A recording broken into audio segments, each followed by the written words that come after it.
Salut tout le monde, c'est Amé de Otaku Manga Lounge. Bienvenue dans notre live spécial manga quotidien où on parle de manga et encore de manga. Alors, je vais juste, comme vous savez, on a des petits soucis avec Facebook qui fonctionnent plus maintenant pour les lives. Fait que je vais juste me brancher sur mon ordinateur en même temps pour pouvoir voir vos commentaires. Et puis vous saluer tous parce que sur mon cell, je vous vois pas. Bonjour à tous ceux qui nous rejoignent. Donnez-moi un tout petit instant, ça sera pas bien long.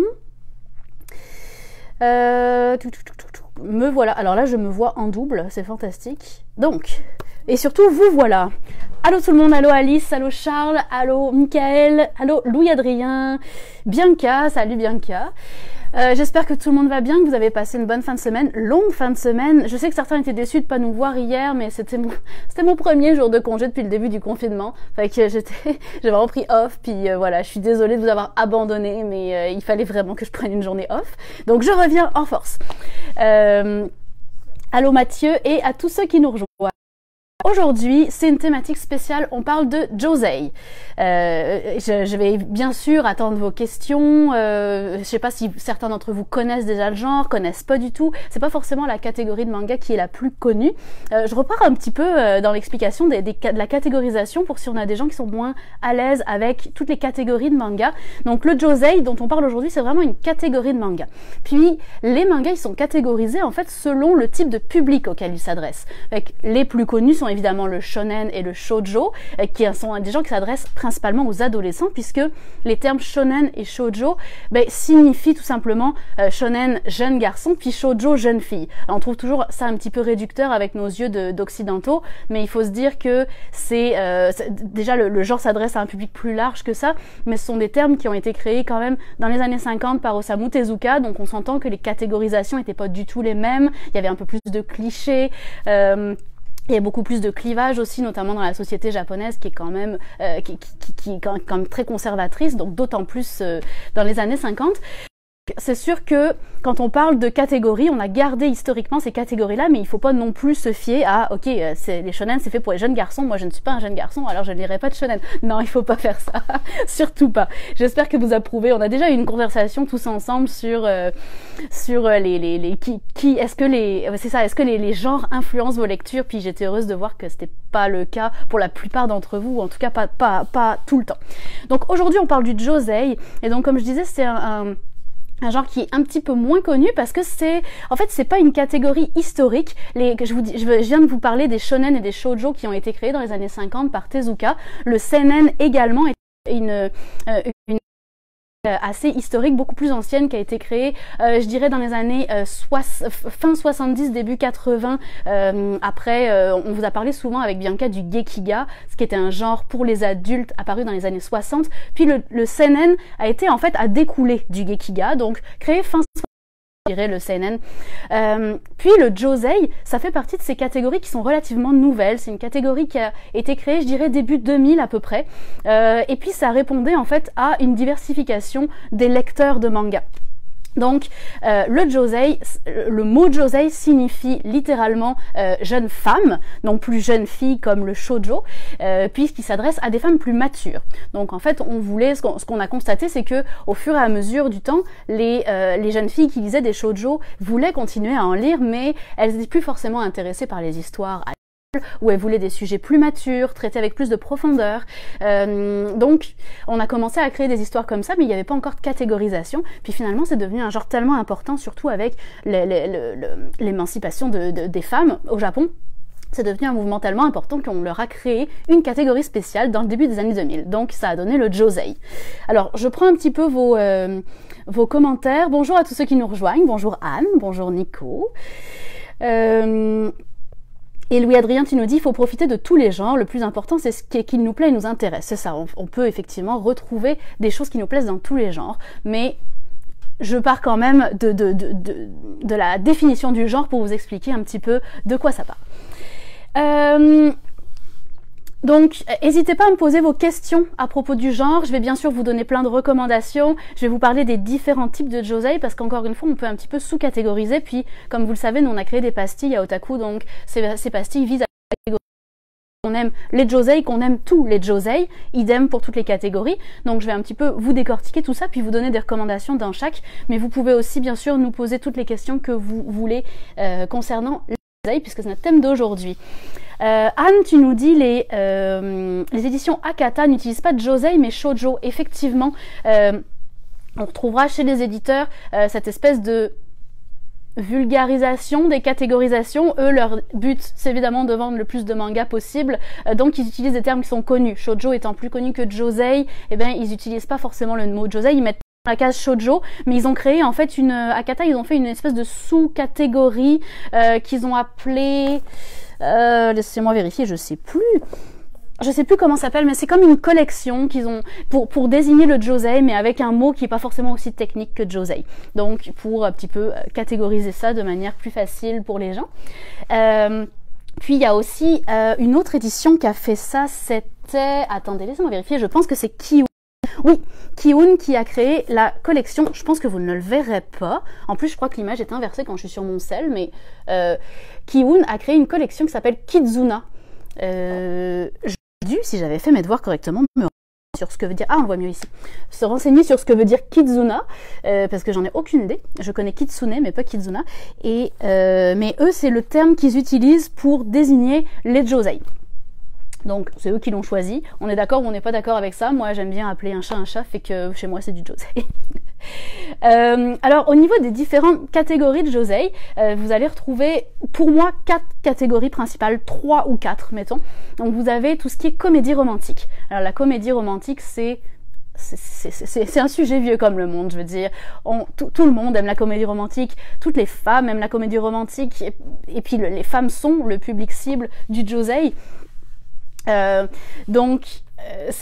Évidemment, c'est un sujet qui va être abordé. Ce qui est intéressant dans les mangas, puis c'est quelque chose qu'on retrouve dans tous les mangas, mais je trouve particulièrement dans le josei de comédie romantique, c'est ce côté très social, où on va en apprendre beaucoup sur les relations sociales au Japon, puis on sait que les relations sociales au Japon sont très différentes de nos relations sociales en Occident, que ce soit sociales, mais que ce soit aussi les relations dans le couple, les relations avec son mari, mais aussi avec ses propres enfants. Donc tout ça, c'est des sujets qui sont abordés autour de la comédie romantique. Donc on va retrouver le côté humoristique, bien sûr, c'est une comédie, on va retrouver le sentimental, bien sûr, c'est humoristique, et on va retrouver un petit peu cet aspect-là social. Et c'est, je trouve, quelque chose qui donne vraiment beaucoup plus de profondeur, et c'est pour ça qu'on est plus sur un shoujo que sur un josei que sur un shoujo. Louis-Adrien, tu aimes la catégorie Kizuna de Kiun. Bah tu vois, maintenant tu sais, c'est du josei. Alors oui, Nicolas nous partage ses josei préférés. Alors n'hésitez pas vous aussi à nous partager vos préférés, parce que ça pourra donner des idées à chacun.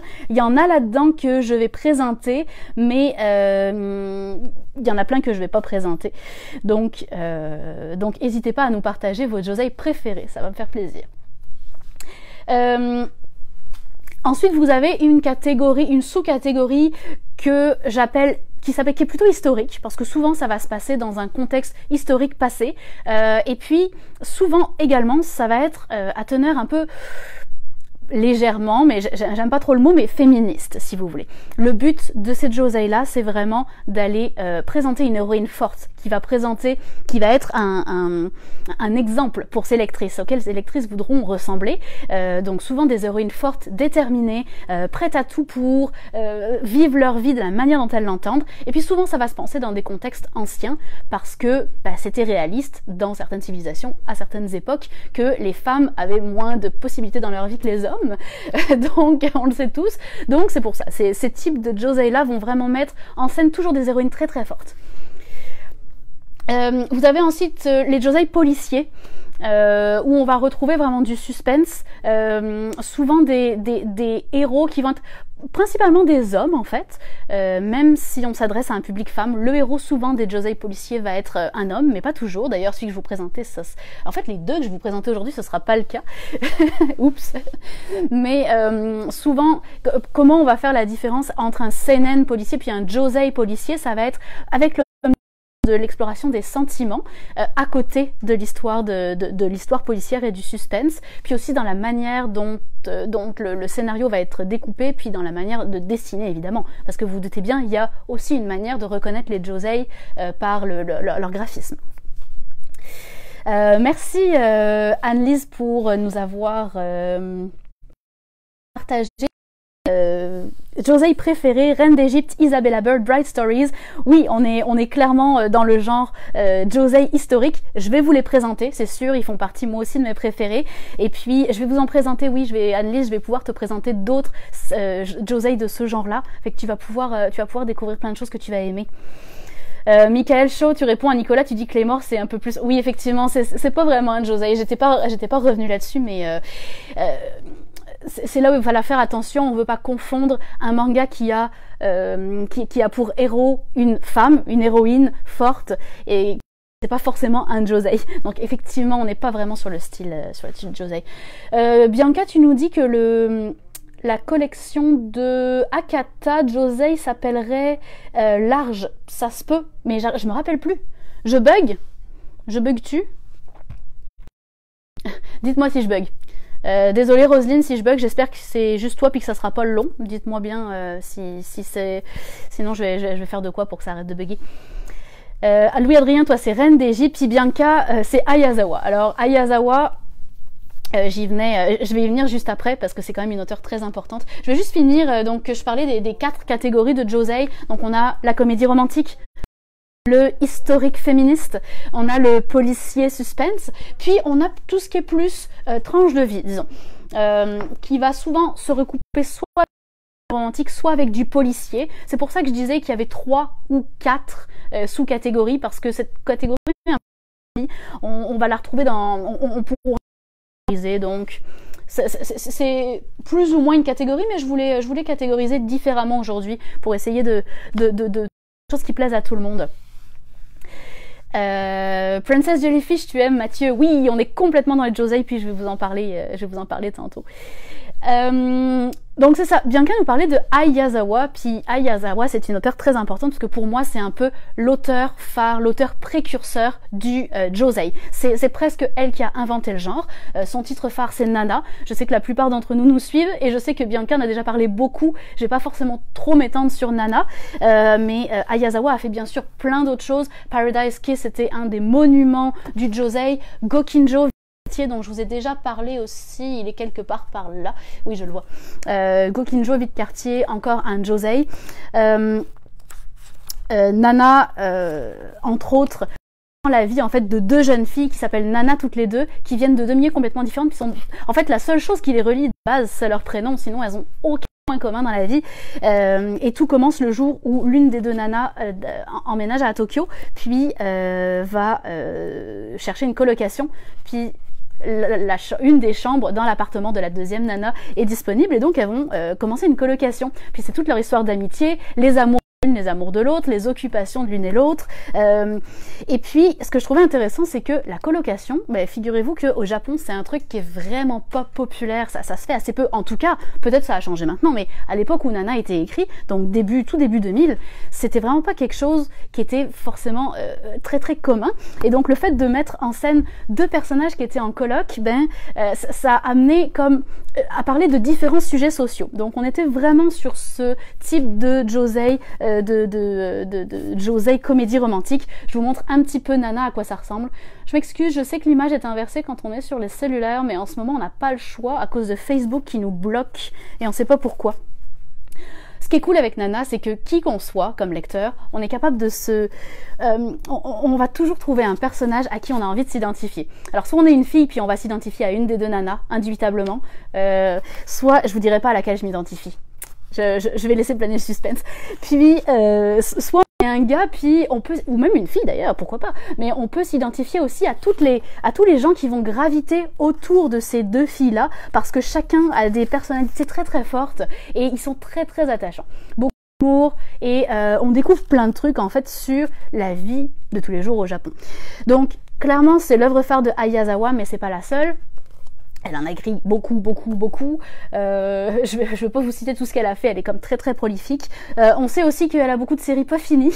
Nana en est un bon exemple, 21 volumes, pas terminés depuis des années, des années. Oui, bah d'ailleurs, c'est ça que tu me disais, Louis-Adrien, 10 ans sans le tome 22. Mon Dieu, ça fait 10 ans que c'est arrêté, c'est terrible. Mais qu'est-ce que tu veux, c'est comme ça. Je crois que l'auteur est malade, hein, si je me rappelle bien, donc c'est plate, mais malheureusement, on va plutôt lui souhaiter du rétablissement qu'autre chose. J'ai Julien qui me dit, est-ce que Otaku est un josei? Oui, c'en est un et je vais vous en parler tantôt. Je vois que vous rebondissez sur les bugs, j'espère que... Ah, mais je sais pourquoi ça sature. C'est parce qu'aujourd'hui j'ai mis un micro, je pense que je parle trop fort. Alors attendez, on va faire ça. Je vais le mettre plus bas. Voilà, je vais le mettre là, je vais le poser devant moi, puis vous me direz si ça continue à... Ou alors attends, ouais, je pense que c'est ça le problème. Vous allez me dire, mais je pense que juste je crie dans mon micro, je fais allô. Je parle trop fort. Bon, donc dites-moi si le son va mieux. Donc vraiment, si vous voulez découvrir le josei, Ai Yazawa, c'est une auteure incontournable. Je vais aller vous chercher Gokinjo.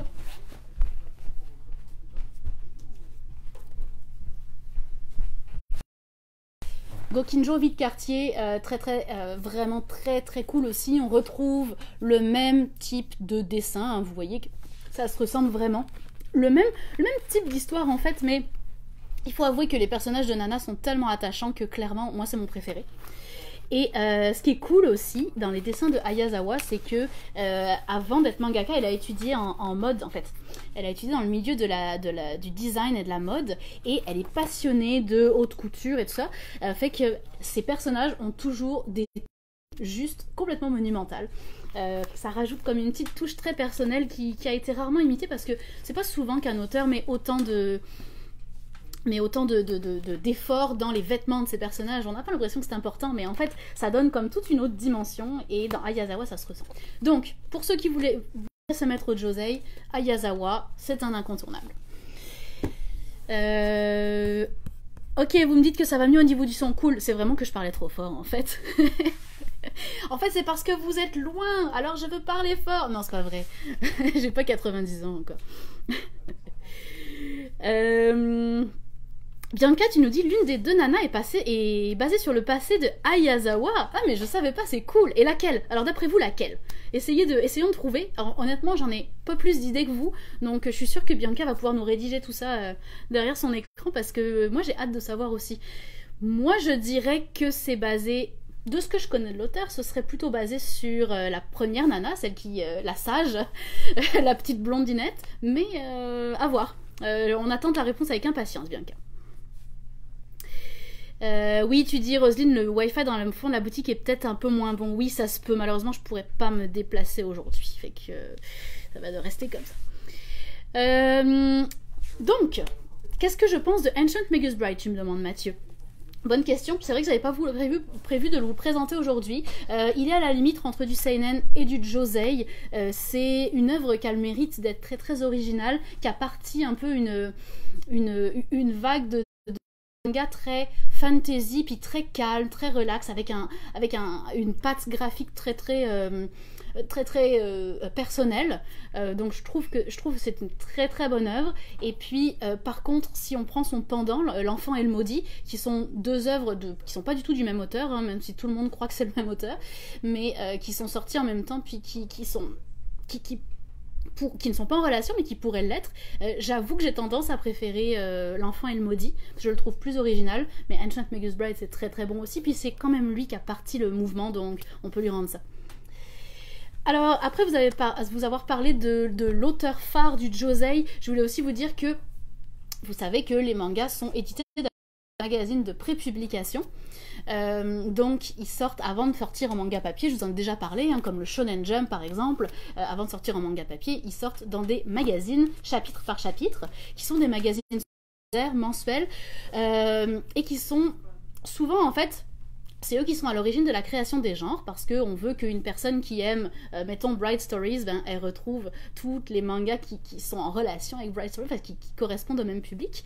Donc c'est un peu eux qui sont à l'origine de la création des genres, et notamment les magazines Josei, ben c'est un peu pareil. Donc si jamais vous vous intéressez au Josei, il y aurait plusieurs magazines que vous pouvez checker. C'est sûr que c'est pas des magazines qui paraissent en français ou en anglais, mais vous avez le magazine Yo, ça s'écrit Y-O accent, ou des fois on l'écrit Y-O-U, mais ça se prononce Yo avec un long. Vous avez le magazine Kokohana également, et vous avez Yo. Donc, ou le Young Yo. Donc vous avez plusieurs magazines de prépublication, puis souvent ce sont des magazines bimensuels, donc ils paraissent tous les 2 mois. Ok, alors allons-y un petit peu avec les recommandations manga, parce que je sais que vous n'attendez que ça, je parle, mais en fait vous voulez juste que je vous parle de... Avez-vous toujours des problèmes? Mon dieu, c'est pas cool. Moi je le vois pas, ça a l'air de tout super bien fonctionner. Bon, dites-moi, j'attends de vos nouvelles.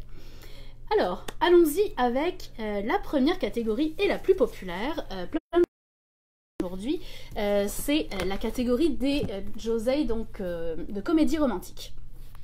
Donc évidemment, Nana, dont je vous ai parlé, en fait partie. Gokinjo en fait partie également, même si on pourrait plus le classer dans ma 4e catégorie de tranche de vie, ma catégorie fantôme qui existe à moitié. Ok, j'ai des... mais j'ai des... Bon bah, bon courage, je sais pas quoi vous dire de plus, écoutez. Alors, au niveau des josei de comédie romantique, mes recommandations à ce niveau-là, je vais commencer par un manga qui est introuvable aujourd'hui, que vous pourrez pas acheter, mais par contre que j'ai dans la bibliothèque de lecture, et puis c'est un de mes préférés, c'est un de mes chouchous, il est juste magnifique. C'est une petite série en 4 volumes qui s'appelle Les Fleurs du Passé. Donc petite série très très courte. Et très très bien dessinée, avec un dessin très naïf, que j'aime beaucoup, qui ressemble un petit peu au dessin de Orange. Alors, Les Fleurs du Passé, ça parle d'une jeune femme d'une trentaine d'années dont le mari vient de décéder d'un cancer alors qu'il avait à peine 30 ans lui aussi. Et donc, elle se retrouve à 30 ans. Et puis tous les deux, ils étaient propriétaires d'une boutique de fleurs. En fait, ils étaient fleuristes. Et donc, elle va reprendre la boutique de son mari toute seule. Et puis elle va essayer de la faire vivre. Un jour, un jeune homme, le jeune homme qui est sur la couverture, va venir dans sa boutique pour chercher une job. Et puis, c'est lui le héros de notre histoire, en fait. Lui, il cherche une job, puis ce qui va se passer, c'est que il est beaucoup plus jeune qu'elle, mais en fait, pourquoi il cherche une job chez elle? C'est parce que il passe devant sa boutique tous les jours et il est tombé amoureux d'elle. Il la voit, il voit que c'est une femme très très douce, extrêmement gentille, puis il est tombé amoureux d'elle éperdument, et donc il veut essayer de se faire embaucher pour se rapprocher d'elle. Ce qui va se passer, elle va l'embaucher, donc il va essayer de la cruiser un peu, mais ça fonctionne pas. Elle est juste en deuil de son mari, puis elle en a rien à faire de lui. Puis un jour, elle va accepter d'aller prendre un café avec lui. Il va aller la récupérer chez elle pour l'emmener prendre un café, et au moment où il ouvre, il tombe non pas sur elle, mais sur un homme. Oh my god, je me suis fait doubler, qu'est-ce qui se passe? Et il va se trouver qu'en fait cet homme n'est pas vraiment un homme, mais c'est un fantôme, et c'est le fantôme du mari décédé, qui n'arrive pas à monter au ciel parce que il ne veut pas laisser sa femme dans un état comme ça, toute seule, il sait pas ce qui va lui arriver, et donc son esprit n'arrive pas à trouver la paix. Et donc il va notre héros en lui disant: t'as intérêt à prendre soin de ma femme là, fais vraiment attention. Et donc entamer une relation amicale avec ce fantôme, et ensemble ils vont essayer de faire en sorte que cette femme vive son deuil et passe à autre chose et puis trouve l'amour à nouveau. Fait que c'est un super beau manga, très très émotif, avec, comme je vous ai montré, un super beau dessin, puis avec quand même une petite touche plus légère avec la relation entre le fantôme puis notre héros, qui va être quand même assez humoristique.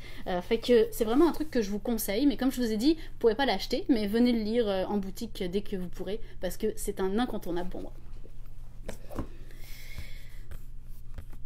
Ah, Anis, tu aimes Orange, oui. Alors Orange, je le classe pas dans les josei, tout simplement parce qu'il se passe à l'école. On peut difficilement classer les mangas qui se passent à l'école dans les josei. Par contre, je le mets dans ma catégorie de shoujo psychologique, parce que c'est un shoujo, disons, plus qui va comme apporter cette réflexion supplémentaire comme dans Orange. Donc c'est pas juste une... On va passer sur des choses plus récentes. Alors, en fait, plus récentes, non, ça c'est une réédition, mais c'est quand même un classique du josei. Elle s'appelle Happy Marriage. Happy Marriage, en fait, c'est c'est tout simplement l'archétype de la comédie romantique. L'auteur s'appelle Maki Enjoji, et puis c'est elle aussi, je pense, tout comme Miyazawa, une des pionnières de ce genre. Happy Marriage, c'est l'histoire d'une jeune fille qui travaille comme secrétaire dans une grosse compagnie, une grosse tour à bureau. Puis ce qui va se passer, c'est que du jour au lendemain, en fait, elle va se retrouver, être obligée de se marier à son patron par mariage arrangé, parce que son grand-père à elle connaît le père de son patron, et son grand-père est criblé de dettes, la famille va être en faillite personnelle. Le grand-père veut marier sa petite fille au patron de cette compagnie afin d'éponger les dettes de la famille. Donc elle n'a pas le choix, mariage arrangé, elle doit obéir et aller épouser cet homme qu'elle ne connaît absolument pas, vivre avec lui. En plus, c'est son patron, il faut cacher la relation auprès des collègues de travail. Et puis on s'entend qu'ils n'ont pas du tout le même caractère, fait que ça donne des scènes assez irritées comme ça. Donc très comédique évidemment, on est plus sur de la comédie parce que les personnages s'entendent pas du tout, ça marche pas, ils n'ont pas le même niveau de vie du tout, évidemment. C'est un patron c'est une petite secrétaire, et puis ils n'ont pas du tout les mêmes passés, pas du tout les mêmes sauf qu'évidemment, petit à petit, les sentiments vont se créer, donc on part de quelque chose qui est plus comédie pour finir vraiment sur de la romance. Mais bien sûr, comme je vous disais, il y a toujours un côté social dans les josei, et comme vous l'avez vu là, c'est mariage arrangé. Mariage arrangé, au Québec ça n'existe pas, là on s'entend, enfin je crois pas, détrompez-moi, mais on s'entend que c'est quand même une thématique qui est profondément japonaise et qui permet de comprendre à quel point c'est une tradition qui est encore présente au Japon. De moins en moins heureusement, mais quand même.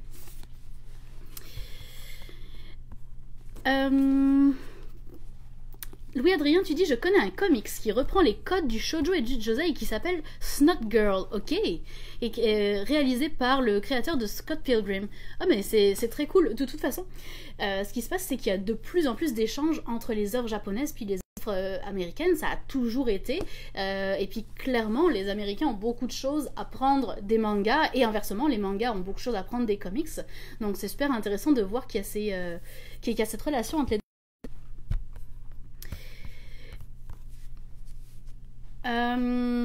Et puis Christine, tu nous conseilles un drama josei, très cool, je ne connais pas. Fait que ceux qui aiment les dramas, allez-y, je connais bien Christine, puis je sais qu'elle est fiable dans ses goûts.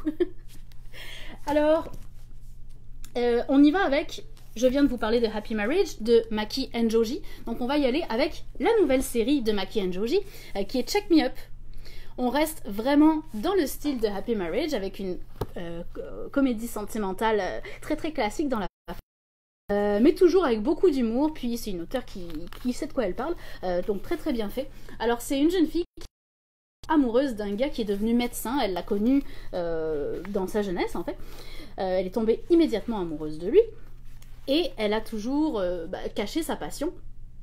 Mais comme elle a appris qu'il était devenu médecin, elle a commencé des études d'infirmière pour essayer d'avoir quelque chose en commun avec lui, puis de le retrouver finalement.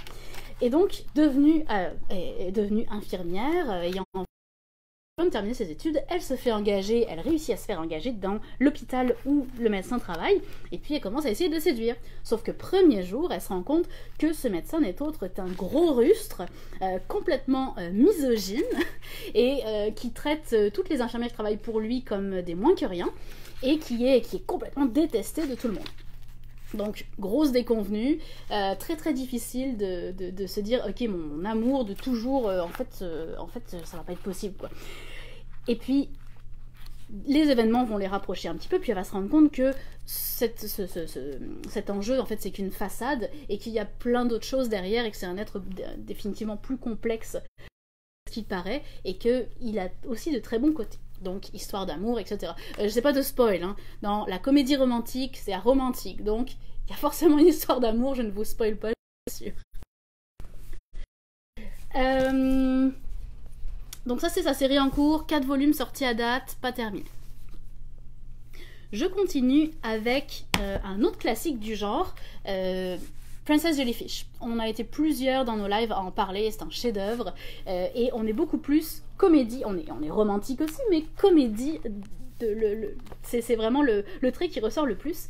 Je vous en avais parlé pour vous parler du phénomène des otaku. On m'avait posé une question sur, je sais plus, sur le phénomène otaku au Japon. Et donc les 5 héroïnes plutôt de Princess Jellyfish sont toutes des otaku à leur manière. Alors notre héroïne est une grande otaku des méduses. On savait pas que ça existait, mais avec elle on sait. Il y en a une autre qui est fan des films de Jet Li ou de Bruce Lee, je sais jamais lequel d'un d'eux. Une autre qui collectionne les horaires de train, puis une autre qui fait je sais plus quoi. Bref, elles ont chacun leur trip. Et puis elles habitent dans une résidence pour jeunes célibataires. Et elles sont amies. Sauf qu'elle rêve de devenir cet archétype de la jeune fille populaire, belle, qui sait bien s'habiller, qui sait fasciner le monde quand elle parle, mais elles sont conscientes qu'elles n'y arriveront jamais. Un jour, elles vont rencontrer cette jeune fille qui, elle, incarne cette jeune fille parfaite qu'elle voudrait devenir. Elles vont passer une soirée avec, etc. Elle va rester dormir à la maison, c'est bien relax. Et puis, le matin, au réveil, cette jeune fille, attendez, je vais vous montrer, c'est dans les premières pages, encore une fois, peu de spoil. Est-ce que je vais la trouver? Oui, cette jeune fille, au matin, se réveille, puis finalement, c'est pas une jeune fille, c'est un gars.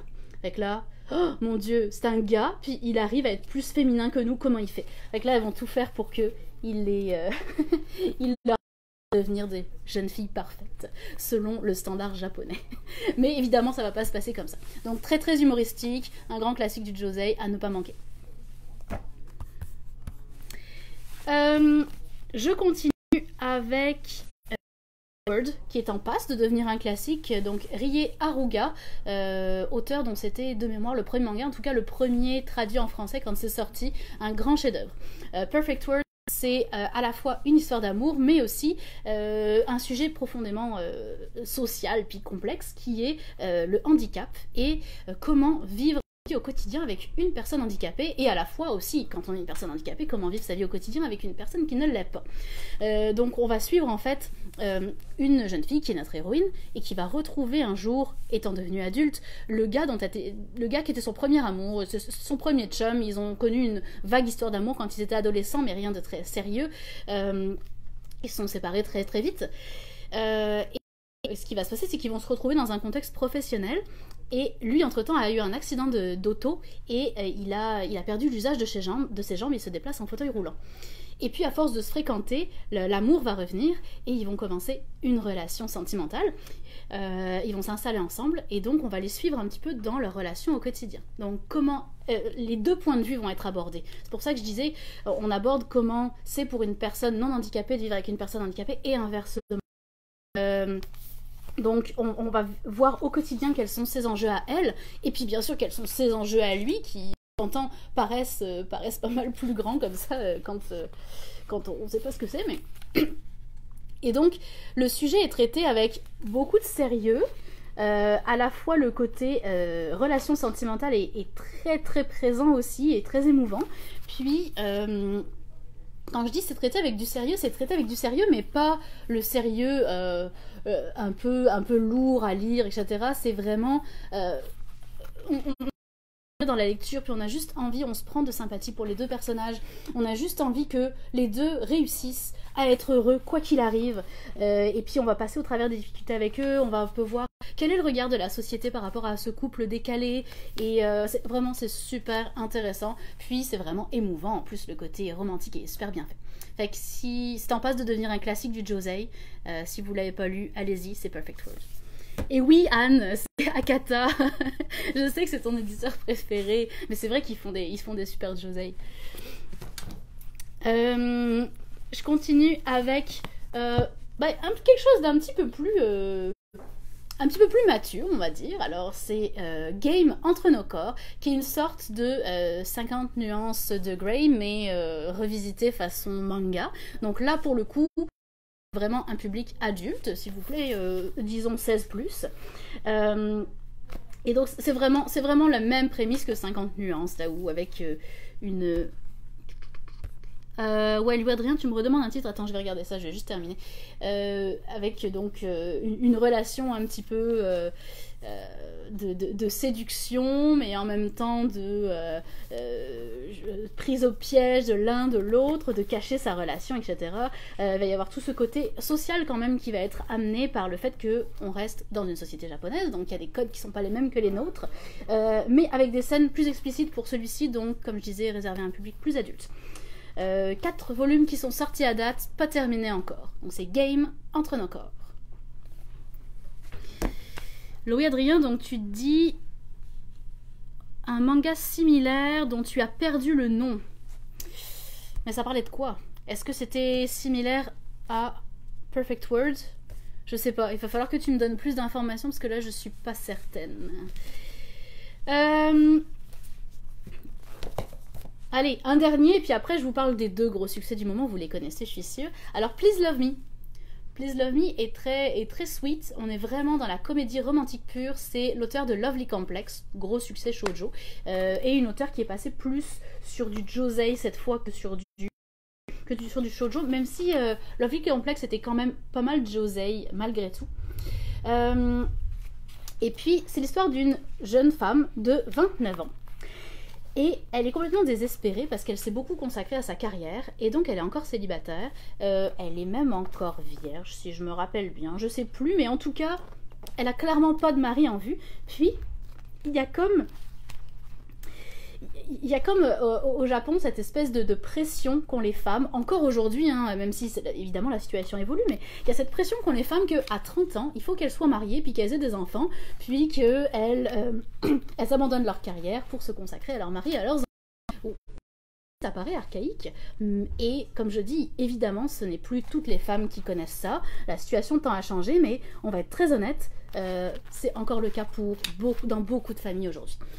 Et donc dans Please Love Me, on retrouve un peu ça parce que notre héroïne a 29 ans et elle est en stress parce qu'elle a aucun homme en vue.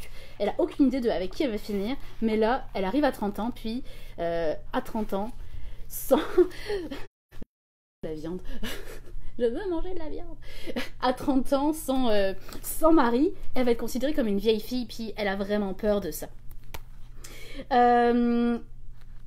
Et donc, elle recherche activement un mari. Et un jour, elle va tomber sur un garçon qui lui plaît beaucoup, avec qui elle va se mettre à sortir, sauf que ce garçon a 18 ans. Et là, on a un problème. Pour une femme, sortir avec un gars plus jeune qu'elle, surtout qu'à 10 ans d'écart, au Japon, c'est très très mal vu.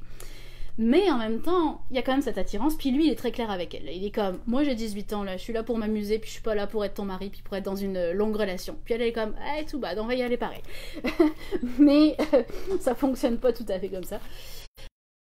Et donc, on va en fait regarder un petit peu cette relation évoluer du point de vue principalement de notre héroïne, un petit peu moins de lui, où elle va devoir s'affirmer de plus en plus, puis en même temps essayer quand même de profiter de cette relation, même si elle n'aboutit à rien. Donc Please Love Me, c'est un manga qui est terminé en 10 volumes, les 10 volumes sont sortis actuellement, et puis c'est une auteure qui sait de quoi elle parle, puisque c'est l'auteur de Lovely Complex.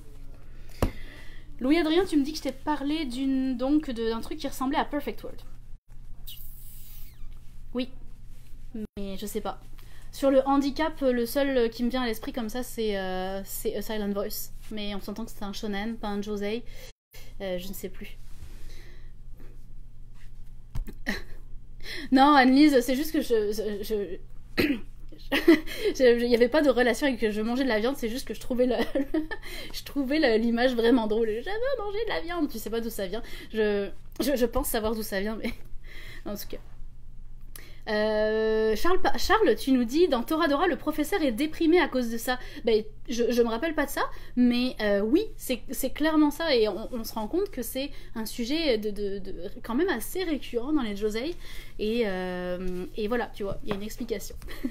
Alors mes 2 derniers pour la catégorie josei romantique, comédie romantique, c'est les 2 gros succès du moment incontournables, Otaku Otaku, puis Après la pluie. Otaku Otaku, je commence par lui. C'est plus de la comédie, c'est autant de la romance que de la comédie, mais c'est clairement plus comédique. Y a honnêtement tout ce qui est là-dedans, toutes les petites scénettes sont toutes hyper drôles. Alors ça se passe dans une grosse compagnie, et puis on suit plein de gens qui travaillent dans cette compagnie, puis les amours entre les uns et les autres. Et le point commun de ces uns et ces autres, c'est que ce sont tous des otaku. Ils ont tous, honnêtement c'est des otaku intenses, puis ils ont comme tous vraiment beaucoup de difficultés à avouer leurs sentiments, puis à aller vers l'autre, puis surtout à avouer aux autres qui sont otaku dans leur relation. C'est pas forcément facile dans la vie de tous les jours, à la job, de dire d'une part je suis amoureux de toi alors que je travaille avec toi, puis en plus je suis otaku, est-ce que c'est correct pour toi? Puis finalement ils vont se rendre compte qu'ils sont tous otaku. Alors ça commence par quelques pages couleurs, avec des couleurs pastel assez sympathiques. Puis voilà. Et puis en fait on suit plusieurs couples. Et puis c'est assez épisodique, alors il va y avoir évidemment une trame principale qu'on va suivre au fur et à mesure, mais c'est surtout quand même assez épisodique, où on suit les problèmes des uns et des autres. Il y a aussi toutes des histoires d'amitié, relations sociales, etc. Mais c'est surtout en fait comment avouer ses sentiments quand on est très très otaku. Fait que honnêtement, comme on est tous un petit peu otaku, vous et moi, et ben ça fait du bien parce que c'est traité vraiment avec humour et avec beaucoup de délicatesse, encore une fois. Fait que immanquable évidemment. D'ailleurs, vous voyez, ça s'appelle le guide officiel de l'otaku amoureux. C'est quand même mignon. Julien, tu nous dis dire que c'est grâce à Otaku que je suis en couple aujourd'hui. Oh my god, mais c'est tellement cool. J'adore ça. C'est pas la première fois que j'entends ce genre de truc. J'ai plein d'histoires du lounge avec des histoires d'amour qui se sont créées, de gens qui se sont rencontrés au lounge. C'est malade. Ah, c'est très cool. J'aime ça. Après la pluie. Donc, Après la pluie a été d'autant plus connu quand le live action japonais est sorti, qui est excellent, très très fidèle au manga. J'adore. Et en fait, on suit encore une relation peu décalé par rapport à la norme. Quand on parle de norme, évidemment c'est la norme japonaise. C'est une jeune fille qui est étudiante à l'université, puis elle va se trouver une petite job dans un restaurant, et elle se rend compte au fur et à mesure du temps qu'elle est en train de tomber amoureuse de son patron qui a une carrière, et elle ose pas lui avouer parce que il est beaucoup plus vieux qu'elle. Elle a 20 ans là. Donc elle se dit ça se fait pas, puis ça va être weird au travail si elle me dit non, puis qu'est-ce que je vais faire. Fait que elle met très très longtemps à lui avouer ses sentiments, puis finalement, sur les conseils de ses amis, qui suivent tout évidemment de très près, elle va finir par lui avouer ses sentiments. Et puis va se développer quelque chose, mais de manière très très... Lui, il est très gêné. Lui, il est comme, ben là, t'es beaucoup trop jeune, si ça se sait, je vais perdre ma job, puis je vais être déshonorée, puis il faut pas faire ça, puis c'est pas cool. Puis ils ont comme cet amour mutuel qui est en train de grandir entre eux et qui n'arrive pas à assumer ni l'un ni l'autre, alors qu'ils sont clairement faits pour être ensemble, et puis qui sont vraiment trop mignons ensemble. Donc toute cette encore une fois, hein, tout ce côté du jugement des autres, du regard des autres qui est très présent au Japon. Superbe scène évidemment. Tout le côté sentimental qui est très très bien rendu. S'il y a des gars qui veulent se lancer, c'est un des mangas avec Orange. En fait, lui puis Orange, c'est les shoujo ou josei que je conseille aux gars qui veulent se lancer dans le shoujo ou dans le josei et qui ne sauraient pas vraiment parce qu'ils savent pas si ça va leur plaire. Après la pluie, c'est celui que je conseille le plus parce que honnêtement tous les gars qui ont commencé ont adoré Après la pluie, fait que allez-y, lancez-vous, vraiment avec ce titre là, c'est vraiment très très cool.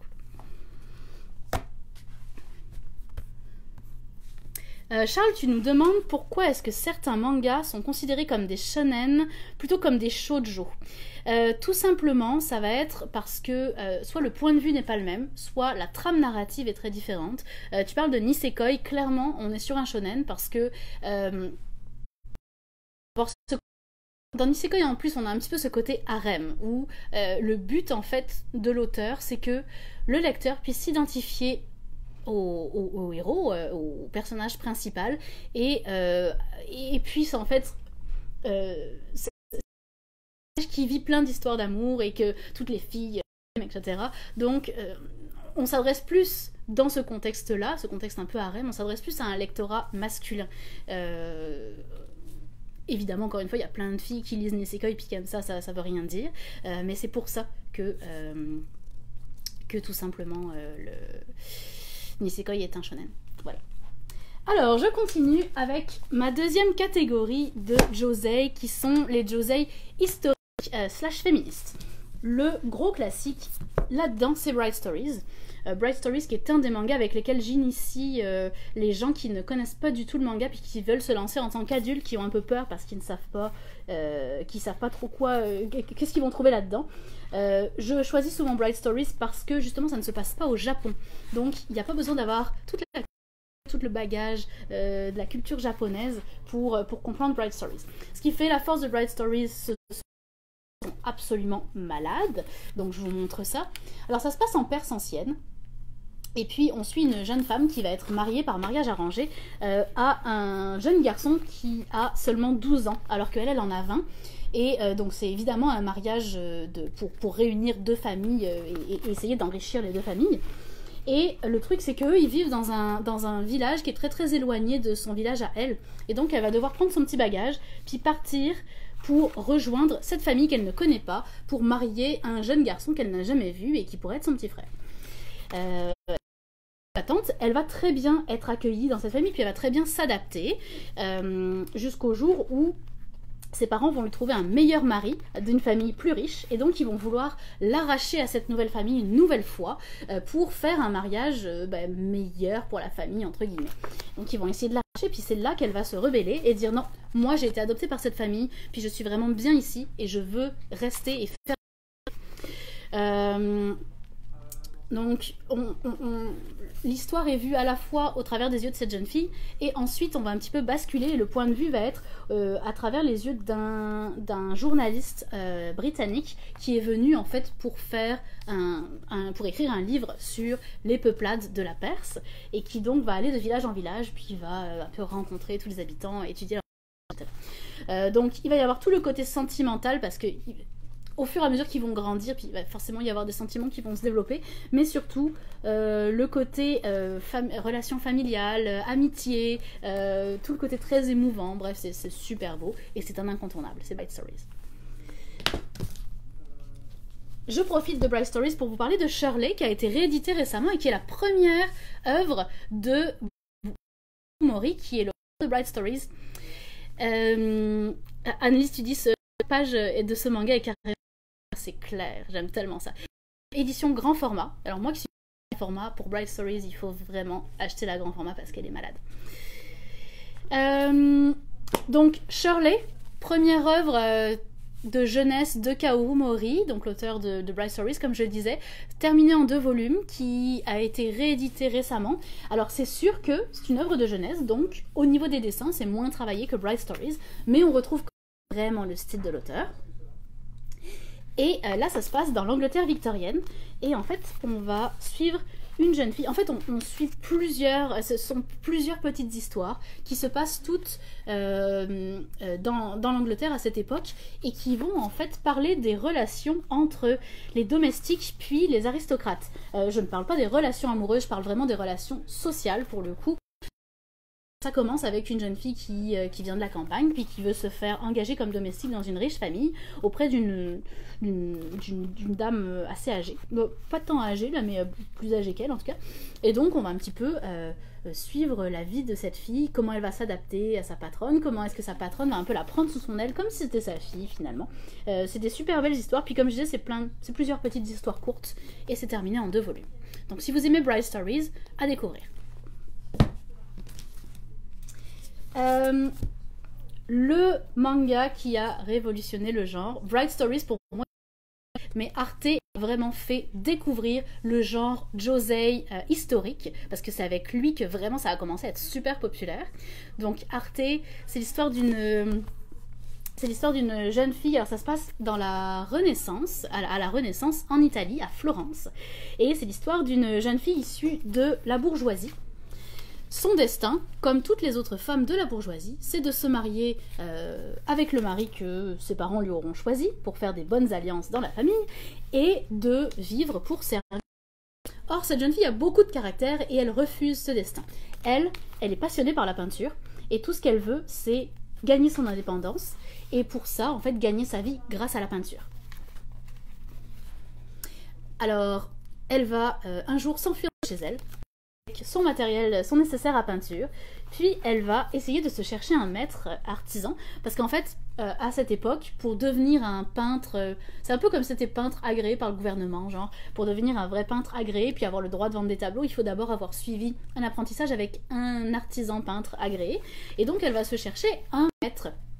Le problème, c'est que comme elle est une femme, alors ça c'est la scène poignante du début, hein, comme elle est une femme, personne ne veut l'engager, et là, voilà, dans cette scène, elle va se couper les cheveux pour affirmer son indépendance, couper les liens symboliquement avec cette famille qui l'étouffe. Et c'est grâce à cette scène qu'elle va se faire accepter par un maître qui est d'une très grande qualité, puisqu'on va apprendre qui il est. C'est un personnage connu. On va apprendre qui il est par la suite. Je vous le révélerai pas aujourd'hui. Oh, Louis-Adrien, tu dis que Arte est sorti en anime récemment. C'est cool, je savais pas.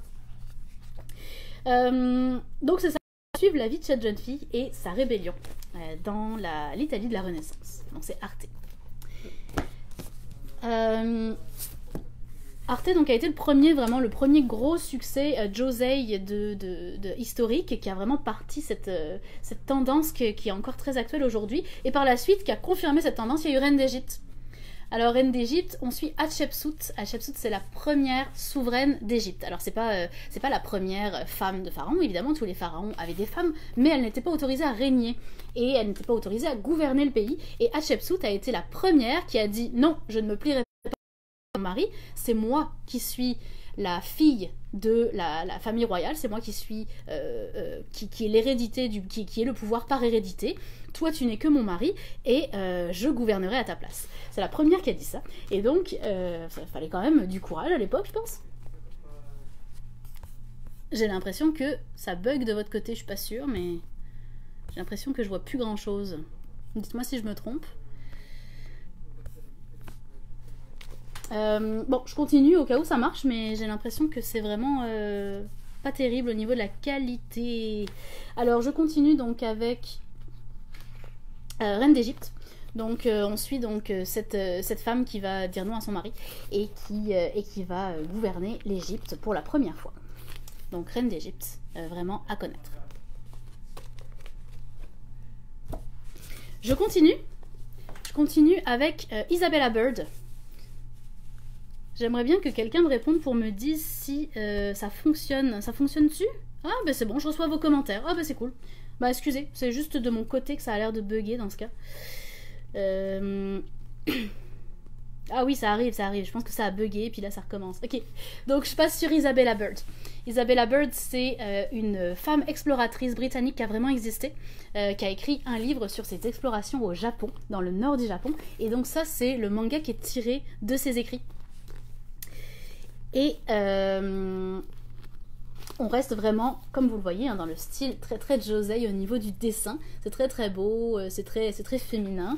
Mais on suit cette femme qui en fait a été la première exploratrice à aller... Bah tiens, on le voit ici d'ailleurs sur cette carte ici. Explorer vraiment le nord du Japon.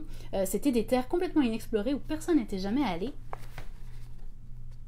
Ah cool, merci. Merci de me confirmer que ça marche. Donc c'était des terres complètement inexplorées et c'était là où vivaient les Aïnous. Les Aïnous, c'était le peuple autochtone du Japon qui a été assimilé à la population japonaise de manière assez horrible en fait.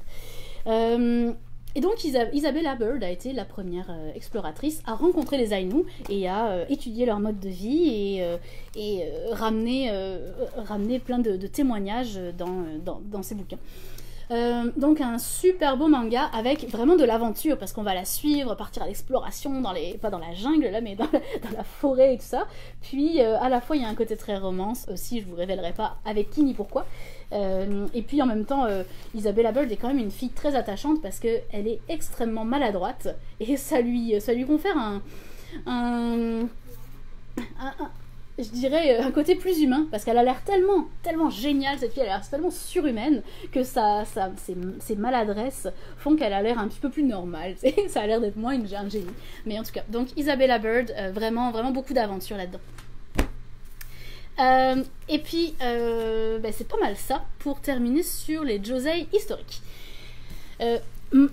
Pour terminer rapidement, des petites recommandations dans le Josei plus aventure slash policier et slash aussi, je vais le faire en même temps, ma fameuse catégorie fantôme de tranche de vie que je peux assimiler à plein de choses. Alors, vous avez sans doute entendu parler de Psychic Detective Yakumo. Je comprends pas ta question, Anne, je suis désolée. Est-ce qu'il y a du nouveau de cet auteur? Je ne sais pas. Non, désolée. Donc, vous avez sans doute entendu parler de Psychic Detective Yakumo, qui pour moi est le classique Josei policier par excellence. Et puis sinon, je vous ai apporté Kasane aujourd'hui, même chose, on en a déjà parlé, c'est en passe de devenir un classique, c'est très très sombre. Mais pour ceux qui ne connaîtraient pas encore, je sais qu'il y a un animé également. Dans Kasane, on suit une jeune femme, une jeune fille qui est extrêmement laide et qui souffre à cause de ça, et qui donc un jour va découvrir que, alors que sa mère vient de mourir, bah tiens, elle va découvrir ceci. C'est le lui a fait sa maman avant de mourir, et c'est un rouge à lèvres magique qui, quand on le porte, permet de, si on embrasse quelqu'un sur les lèvres, de voler son visage. Et donc Kasane, notre héroïne, va se dire c'est la chance de ma vie, parce que c'est le seul moyen que j'aurais d'être heureuse, c'est d'être belle en fait. Donc voilà, c'est vraiment une croyance qu'elle porte profond en elle, et donc elle va commencer à porter ce rouge à lèvres à tort et à travers pour voler le visage de tout et n'importe qui, puis elle va se rendre compte que ça va devenir problématique. Donc Kasane. Donc très très sombre, très très suspense, policier, un petit peu horreur de temps en temps. Et puis, vraiment très peu connu, donc je voulais vous en parler aujourd'hui, c'est Histoire sans fin, que j'ai adoré récemment, qui est plus action, aventure, etc. Où on met en scène une jeune fille qui va être aspirée dans un livre et qui va en fait devoir évidemment retourner dans son monde. Le truc, c'est que pour ça, elle est dans le livre des histoires jamais terminées ou quelque chose comme ça. Et donc elle va devoir terminer les histoires pour pouvoir rentrer chez elle. Elle va devoir inventer la fin.